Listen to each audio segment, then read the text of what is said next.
Des champs à perte de vue. Nous sommes dans la campagne du sud-est de la Roumanie, le grenier à céréales du pays.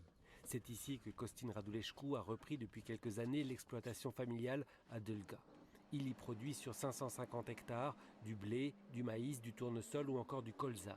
À 3 semaines de la récolte, il ne reste plus grand-chose à faire. Il s'agit du dernier traitement pour l'année 2022. Nous allons traiter 120 hectares de blé avec un fongicide. En 2021, les récoltes ont été exceptionnelles dans tout le pays, mais cette année, c'est plus compliqué.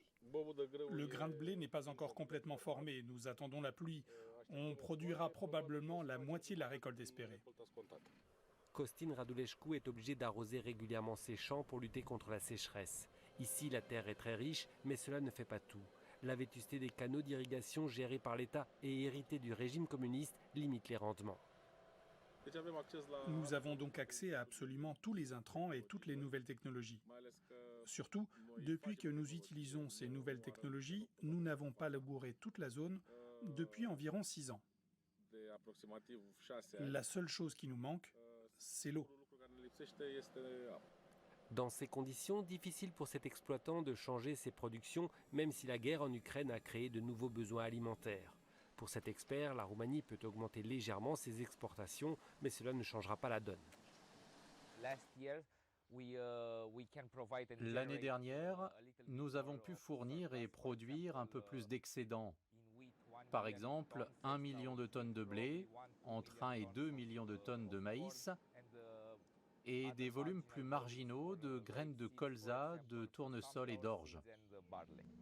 Pour lui, le pays pourrait investir dans la filière de l'huile de tournesol ces prochaines années pour répondre à la demande apparue ces derniers mois. Du côté des négociants en céréales, on prépare l'arrivée des nouvelles récoltes. Certains silos sont désormais vides de tout grain. Lucian Marchelaru peut en stocker 30 000 tonnes sur ce site. Pour lui, c'est la clé du problème. Plutôt que d'exporter l'excédent de céréales que la Roumanie produit, nous avons tout intérêt à soutenir le marché mondial. En aidant avec nos infrastructures, l'Ukraine à exporter également des céréales. C'est la seule chose que nous pouvons faire maintenant pour aider ou éviter une crise alimentaire mondiale. Une course contre la montre est lancée en Roumanie pour mener à bien les récoltes et permettre le transit des céréales tant attendues.